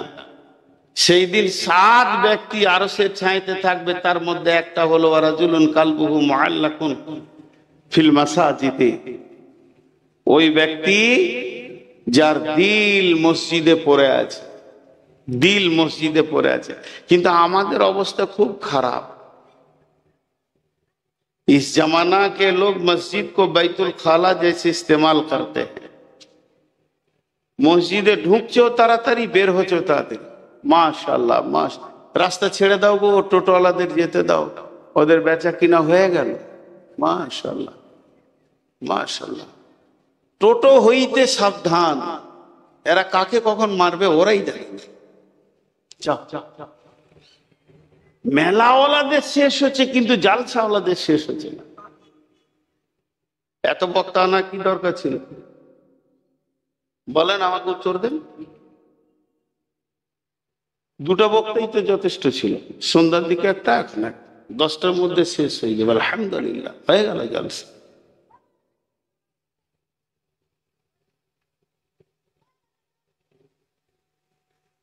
জি, আল্লাহ রসুল বলছেন আরশের ছায়াতে থাকবে। বিশ্বনবী বলছেন, সাবাতুন ইযিল্লুহুমুল্লাহু ফি দিল্লিহি ইয়াউমুল লা দিল্লা ইল্লা দিল্লুহু, ইমামুন আদিলুন শাবুন নাসা ফি ইবাদাতিল্লাহি ওয়া রাজুলুন কালবুহু মুআল্লাকুন ফিল মাসাজিদে। ওই ব্যক্তিটা যার অন্তরটা মসজিদে টাঙা আছে, হৃদয়টা যেন মসজিদে পড়ে আছে, হাটে আছে তাও মসজিদে, বাজারে আছে তো মসজিদে, ঘাটে আছে তো মসজিদে, তার মন যেন মসজিদে পড়ে আছে। কখন আজান হবে, কখন যাব, এর দুনিয়াটা হবে মসজিদওয়ালা দুনিয়া, এর দুনিয়াটা হবে মসজিদওয়ালা দুনিয়া। আর আমরা যে 10 মিনিট ঢুকছি, দিল যেন ছটফট করছে কতক্ষণ মসজিদ থেকে বের হব। এটা দুনিয়াওয়ালা মসজিদ হয়ে গেছে। এই মসজিদের ব্যাপারে আল্লাহ তাবারাক ওয়া তাআলার নবী বলছেন যে মসজিদ কি জিনিস শুনে লাও, মসজিদ কি জিনিস শুনে লাও। এমন একটা জামানা আসবে, ও জাহারাতিল আসওয়াতু ফিল মাসাজিদে, মসজিদে জোরে জোরে দুনিয়ার গল্প করবে, মসজিদকে ক্লাব ঘর বানাবে, বটখানা বানাবে। বন্ধুরা আমার, তা নয়। মসজিদ এমন একটা ঘর যা আল্লাহর ঘর। আল্লাহর ঘরকে অন্তর হৃদয় দিয়ে বানাতে হবে। এবার চুয়া পুকুরের লোকদেরকে একটা কথা বলছি, শুধু চুয়া পুকুর, বাইরে গায়ের লোক আছে ওদেরকে বলছি না, কিন্তু মুসলিম হিসেবে আবার সবাইকে বলছি। এই যে মসজিদটা আপনারা যে ওয়াক্তে মসজিদটাকে মানে ভেঙে আবার বানাবেন, এই মসজিদের আয়াতে কতগুলি ঘর আছে? হ্যাঁ, মোটামুটি মসজিদের আয়াতে কতগুলি ঘর আছে? 100, 150 হবে। একটা ঘটনা শোনাই আপনাদেরকে, সত্য ঘটনা। আমাদের এলাকায় বিরালি, বিরেলি বুঝেন? ইয়া নবী সালাম আলাইকা। 700 ঘরের গ্রাম, গোটাটাই বিরেলি, 600-700 ঘর। তার মধ্যে 85 থেকে 86 ঘর আকীদা চেঞ্জ করে নিয়েছে। হঠাৎ ওরা অবাক, ওরা সব চলে এসছে সহি আকীদার উপরে। তোদের কার মসজিদে উঠতে দেয় না, তোরা বেরিয়ে যা। এবার গায়ে যতই হোক পারবে, বলছি মসজিদ তো তোদের একা নয়, তোর ওই মসজিদ যদি নিবি তো মসজিদের যেটা জায়গা আছে ওটা আমাদেরকে দে, আমরা মসজিদ বানিয়ে নি। একটা মিউচুয়াল হয়ে ওদেরকে একটা জায়গা দিয়ে ওদেরকে আলাদা করে দিয়েছে। ওরা এখন ধান্দা করছে যে নূর মোহাম্মদকে নিয়ে আসবো তো মসজিদ হয়ে যাবে, 2-3টে মসজিদ বানিয়েছে। কিন্তু আমি যে লোকের কাছে মেঘে বানাচ্ছি, আমি তো আর ধরেন বিদেশ থেকে টাকা, বড় বড় কোম্পানির টাকা তো আমার কাছে নেই, আমি লোকের কাছে দরজায় চেয়েছে বানাচ্ছি। তা আমাকে নিয়ে গেল, এরকম বায়ান করলাম, মহিলারাও বায়ান শুনছিল। খালি ওদেরকে একটা কথা আমি বলেছি, 80টা লোকের 80টা ঘর, 80টা লোকের 80টা ঘর, সবাই নিজে নিজে ঘর আছে না নাই? আর 80টা লোকের একটা ঘর, পয়সা কেন চাইবে গায়ের বাইরে গায়ে? বাইরে গায়ের লোকের কাছে পয়সা কেন চাইবে? আজকে চুয়াপুকুরের লোকগুলোকে আমি মুসলমান হিসেবে দাবি রেখে বলছি, আবদার করে বলছি, 150টা লোকের একটা ঘর। কি জানতে দিব লোককে কখন দুতলা হয়ে মার্বেল লেগে যাবে? 150টা লোকের একটা ঘর, 1 লক্ষ করে টাকা দেন, 1.5 কোটি টাকা, 50,000 দিলে 75 লক্ষ টাকা। কেন দিবেন না? দিবেন নাটা কেন? এটা আল্লাহর ঘর, আপনার পাড়ার, আপনার। আবদার করেন। জি, আজকে জুমার খুতবা খুব কষ্ট করে উঠেছি। জামাই বললাম আব্বা আপনি খুতবা দেন, উঠলাম তো খালি বললাম যে 275 ঘর আছে, 1000 করে টাকা এক সপ্তাহ 1 মাসের মধ্যে ফেলে দাও, 1000 করে নিব, যে দেবে না তার বাড়িতে আমি হামলা করব। টাকা দিতে শুরু করেছে। মসজিদের একটা বড় সাবমার্সেল করে, আমাদের দিকে একটা সাবমার্সেল 70, 80, 90 হাজার টাকা খরচা হবে, কিন্তু বাৎসরিক 40 থেকে 50 হাজার টাকা ইনকাম আছে। সাবমার্সেলটা বসাবো, 4খানা সাবমার্সেল বসিয়ে দেবো মাঠে মসজিদের নামে, ইনশাআল্লাহ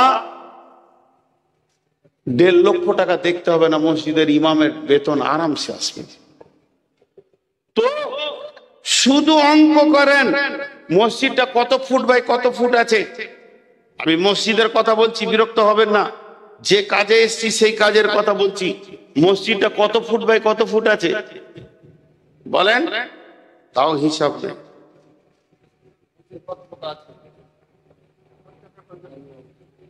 জি হ্যাঁ, 30 বাই 70 কি করে হবে? আপনাদের মসজিদ 30-25 হবে, দেখেন 30-25-এর বেশি হবে না, জান। হ্যাঁ, মানে উত্তর দক্ষিণে 30 হবে, পূর্ব পশ্চিমে 25 হবে। আমার আইডিয়া, মসজিদ ঢুকি বলে দিয়েছি আমি, 30-25 হবে। তো আমি 30-30 করছি, তাহলে কত হচ্ছে? 30 গণিত 30, 900 ফুট জায়গা, প্রতি স্কোয়ার ফুটে 1800 টাকা খরচা হবে, জান। প্রতি স্কোয়ার ফুটে 1800 টাকা খরচা হবে। খুব শৌখিন করলে 2000 টাকা খরচা হবে স্কোয়ার ফুটে। 18 লক্ষ টাকায় মসজিদটা চকচক করবে এবং 2তলা মার্বেল হয়ে ঝকঝকে হয়ে যাবে। 15 থেকে 18 লক্ষ টাকা লাগবে। 18 লক্ষ টাকা, 150 ঘর, 18 লক্ষকে 150 দিয়ে ভাগ করে দেন, নিজের টাকা বের করেন।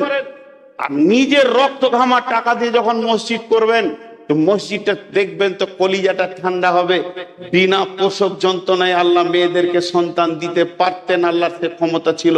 প্রসব যন্ত্রণা এই জন্যই দিয়েছে যে সন্তানের প্রতি মায়ের মায়া মমতা ব্যথা বাড়বে। প্রসব যন্ত্রণা বেশি, মায়া তত বেশি, যত কষ্ট বেশি তত মায়া বেশি। নিজের রক্ত ঘামানো পয়সা দিয়ে যখন মসজিদটা বানাবেন, সারা জীবন মসজিদে ঢুকলে চোখের পানি পড়বে। আর বিদেশি টাকাতে চকচকে করে নেবেন, মসজিদে মন বসবে না। আমি যেটুকু পেয়েছি, আমি একটা মসজিদে 6 বছর ইমামতি করেছি, মাদ্রাসায় শিক্ষকতা করেছি, শুধু বক্তা নয়। তো ইমামতি করতে গিয়ে বলেছিলাম যে এই মসজিদে 2 লক্ষ টাকা কাজ হবে, বাইরে থেকে 1 টাকা নিব না। যুবকরা তোমরা বলো, বলে কি করতে হবে? বলে সরকারি কাজ এসছে একটা 2.5 লক্ষ টাকার, কেলেনকে এক্সটেনশন করতে হবে, কাটতে হবে। তোমরা গোটা গায়ের যুবক এক হয়ে যাও, টাকাটা করে দাও, মসজিদের জন্য কাজটা করে দাও। তারা 1.5 সপ্তাহ ধরে খাটলো, মাটি কাটলো, পুরা কাজটাকে কমপ্লিট করে দেয়, ইঞ্জিনিয়ারকে দেখিয়ে দিয়ে 2.5 লক্ষ টাকা তুলে নিয়েছে, মসজিদকে জমা করে দিল। ওই ছেলেগুলো মসজিদে এসে যখন তহরিমা বাঁধবে, চোখে পানি পড়বে, চোখে পানি পড়বে। অতএব কিছুগুলো প্ল্যান আপনাদেরকে দিলাম, যে প্ল্যানে আমি মসজিদগুলো বানিয়েছি। ভাইরা আমার, আল্লাহর নবী বলছেন, মান বানা লিল্লাহি মসজিদান বানাল্লাহু লাহু বাইতান ফিল জান্নাহ, যে পৃথিবীর বুকে মসজিদ বানাবে, আমার রব তার জান্নাতে ঘর বানাবেন, জান্নাতকে সাজাবেন, সুন্দর করে সুসজ্জিত করে দেবেন। অনেক কথা আপনাদের সঙ্গে হলো, কতক্ষণ বকলাম, কতক্ষণ বললাম? 1.5 ঘন্টা। মাথা খারাপ, এখনো বোকা বানাতে চাইছে। 40-এ উঠেছি 10।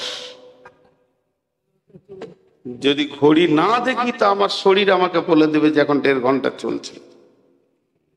জি, আর 10 থেকে 15 মিনিট আপনাদেরকে দেব। উঠবেন না, খালি একটা শর্ত, কেউ উঠবেন না। আমি অনেক কষ্টের উপরে বক্তব্য রাখছি, আর আসবো না সেটা ঠিক আছে। এসে যখন গেছি তখন ভুলই করেছি, মানে যে বক্তারা শরীর খারাপ বুঝে আর আসে না, সুইচ অফ করে দেয়। আমি ওদেরকে পছন্দ করতাম না এতদিন, মনে করতাম বেঈমান, মিথ্যা কথা বলছে। কিন্তু আমি ভাবতাম যে পৌঁছে গেলে সমাজ তো বুঝবে অসুস্থ, সমাজ বুঝবে না, বুঝবে না, জি বুঝবে না। তো আল্লাহর রাস্তে বলছি, আপনার আর 15টা মিনিট উঠবেন না।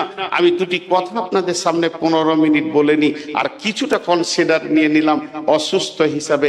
অতএব আল্লাহ তাবারক ওয়া তাআলাকে সাক্ষী রেখে বলছি, একজনও উঠবেন না। হাতগুলো ধরে বলছি, কোন আল্লাহর গোলাম আছেন একটা স্কয়ার ফুটের 2000 টাকা দেবেন? কেউ আছেন একটা স্কয়ার ফুটের 2000 টাকা দেবেন?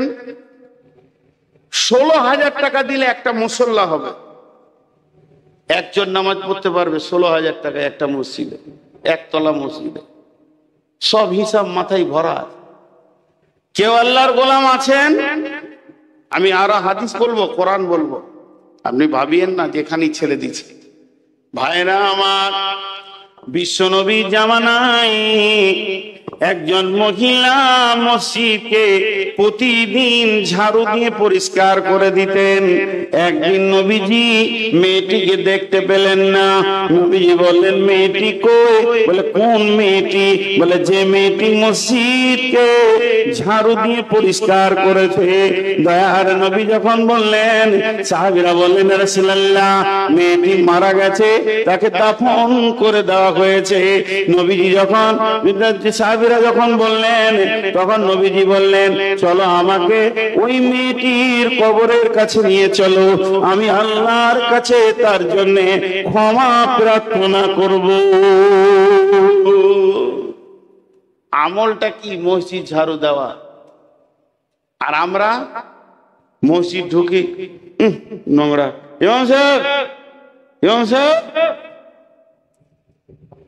ইমামকে দিয়ে ঝাড়ু দেওয়াবে। ঝাড়ুদার কই? ঝাড়ু দেয় কিনি কেন? জি, আমি একজন লোককে দেখা করতে গিয়েছিলাম কোনো কাজে। অনেক বড় আল্লাহওয়ালা মানুষ, দিনদার মানুষ এবং ইঞ্জিনিয়ার, ইংল্যান্ড থেকে পাস করা, চারিদিকে কোয়ালিফাইড মানুষ। তো আমি মসজিদে দাঁড়িয়ে আছি, তো একজন ডাকতে গেলেন, তুমি এসি মসজিদে ঢুকি ঝাঁটাটা হাতে নিচে। বলেন, জি আমাকে দেন। বলেন, না, আপনি মেহমান, আমি মেজমান। মেহমানের অনেক ইজ্জত আছে, এটা দেওয়া যাবে না, আমি ঝাড়ুটা দিই।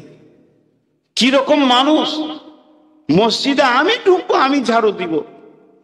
আল্লাহ রসুল কত বড় কথা বলেছেন।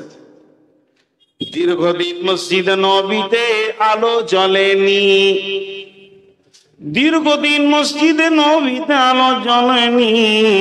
আঁধারে নামাজ হতো, সাহাবীরা উঠতেন গভীর অন্ধকারে, রাস্তা না পেয়ে দেয়াল ধরে ধরে, খুঁটি ধরে ধরে তারা বের হতো। মসজিদে নববী আঁধারে দীর্ঘদিন চলেছে। যখন 1.5 লক্ষ সৈন্য নিয়ে বাদশাহ হিরাকেল মুতার প্রান্তে চলে এলো, আল্লাহর নবী মাত্র 10,000 সাহাবীকে নিয়ে, মুজাহিদ নিয়ে পৌঁছালেন। হযরতে উমর ফারুক আল্লাহ রাসূলের সঙ্গে রয়েছেন। সেই জায়গায় যখন লড়াই শুরু হয়ে গেল, 1.5 লক্ষকে তারা ভাগিয়ে দিল।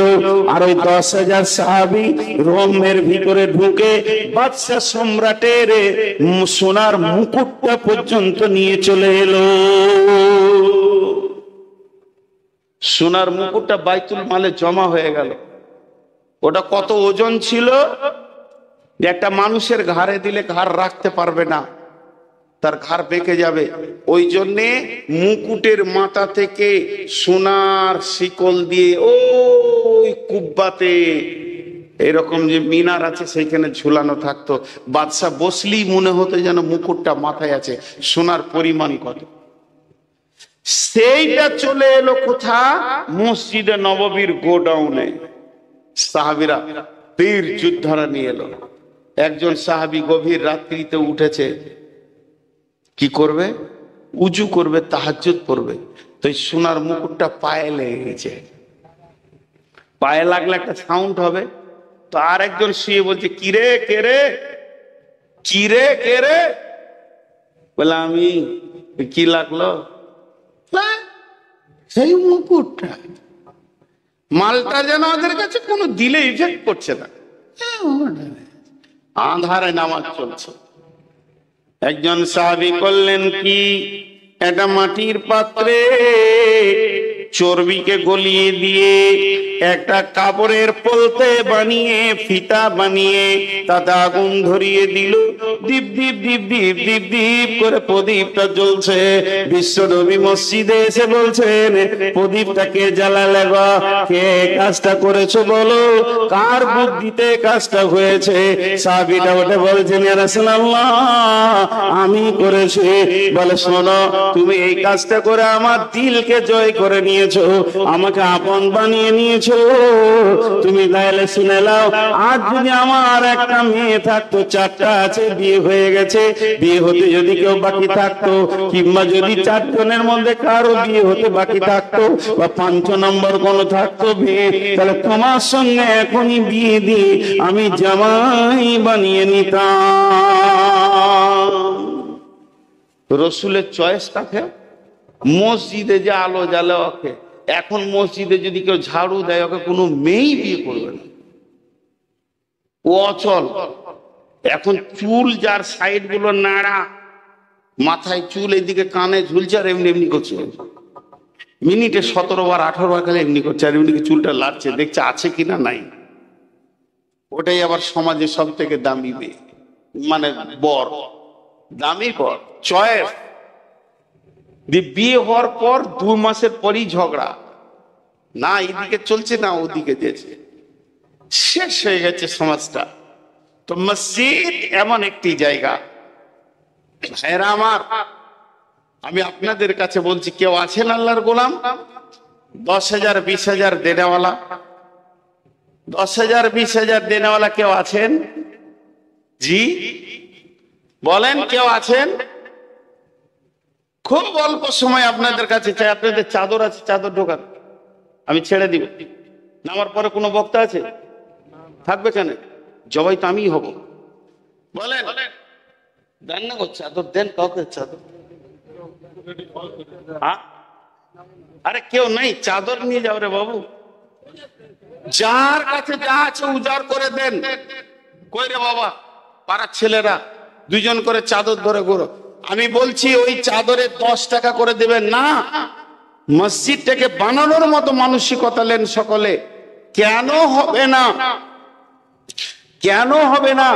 বিশেষ করে চুয়াপুকুরের ছেলেদেরকে বলছি, আপনার বাড়ির পাশে যদি 3 কাঠা জায়গা বিক্রি হয়, আপনার জমির পাশে যদি 5 কাঠা জমি বিক্রি হয়, কত কষ্ট করে ওটাকে নিয়ে ফেলবেন। তো কষ্ট করে মসজিদটা বানাতে পারবেন না? লেন, আরে সামনে আসছে, ওই দিকে যাও রে বাবা। আচ্ছা, এখন আমার ঘড়িতে বাজছে 20, 12টা 20। একদম 12:30 ছেড়ে দেবো, মাত্র 10 মিনিটের কনসিডার।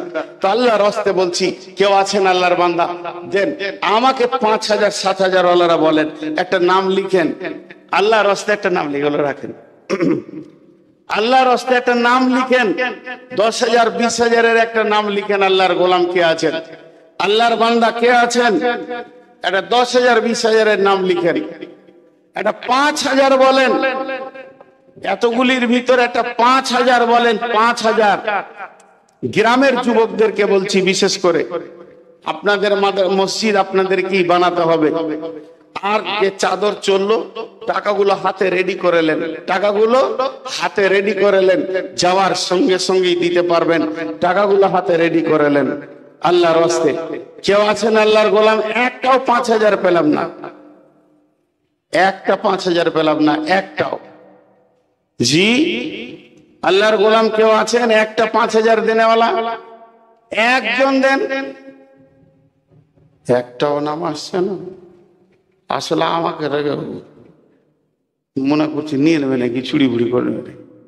দেন ভাই, আল্লাহর জন্য বলছি। আরে বাবা পেছন দিকে যা রে বাবা, আমার সামনে কটা আমাকে দিবে, আমার মার্কেটটাকে খারাপ করার লেগেই দিকে আসছে। চাইতেও জানা না যে কোথায় চাইতে হয়। পেছন দিকে যান ভাই, একজনও বাদ চেন না, সকলে শরিক হয়, সকলে শরিক হয়। জি হ্যাঁ, সে তো জানি, খাতাতে কিছু নাম লেখা আছে, তো আমি আবার ওই সুর করে বলতে পারি না। হ্যাঁ, ওসব আমার কাছে হয় না, আমি পারি না আর কি, এই হলো কথা। জি ভাই, আর কেউ আছেন? 1-2 হাজারও বলেন, যেমন এখন 500-500 করে দুইজন দিলেন। জি 2,000 টাকা। ও আচ্ছা আচ্ছা, মাশাআল্লাহ। আর কে আছেন 1-2 হাজার দেনেওয়ালা? আর কেউ আছেন আল্লাহর গোলাম 1-2 হাজার দেনেওয়ালা কেউ আছেন? একটাও নাম আসছে না, একটাও আসছে না। কি করি বলেন, এর থেকে আর কি ভাষা বলবো? আরে বাপ, এত গুনে কানে পড়লো, হ্যাঁ এত লিখে কখন থেকে বলছি। ও বিচারা দেখছি যখন চাইছে তখন দিই। আর কেউ আছেন? এই 1,000 দিয়েছে একজন আল্লাহর গোলাম। আর কেউ আছেন 1,000 দেনেওয়ালা, 2,000 দেনেওয়ালা? যা 1-2 হাজার দেনেওয়ালা আর কেউ নাই? এখানে চাদর দাও, এখানে আপনারা 10 পিস যা দেবেন দিয়ে দেন, হাতে হাতে হাতে হাতে দিয়ে দেন। আচ্ছা শুনেন, আমি আপনাদেরকে দোয়া দিই, দোয়াটা নেন। এই আল্লাহ, তুমি আমাদেরকে মসজিদ বানানোর তৌফিক দাও। আল্লাহ, এই মসজিদটা যেন সুন্দরভাবে হয়ে যায় সেই তৌফিক তুমি আমাদেরকে দাও। এই আল্লাহ, যারা গোপনে দান করে তারা দান যেন এসে এখানে পৌঁছে দেয় সেরকম তৌফিক তুমি দাও। এই আল্লাহ, যতগুলি কথা শুনলাম বা পূর্বের বক্তারা যা বলেছে সেগুলো আমল করা তুমি তৌফিক দাও। এই আল্লাহ, রুজি রোজগারে তুমি বরকত দাও। এমন লোকের কাছে দোয়া করছি আমিন বলছে না, সাংঘাতিক কঠিন জায়গা। এই আল্লাহ, যারা আমাদের মা বাপ ভাই বোন কবরে চলে গেছে আল্লাহ, তাদেরকে তুমি মাফ করো, ক্ষমা করো, রুজি রোজগারে বরকত দাও, হালাল উপার্জন করা তৌফিক দাও। সকলে বলি সুবহানাকা আল্লাহুম্মা।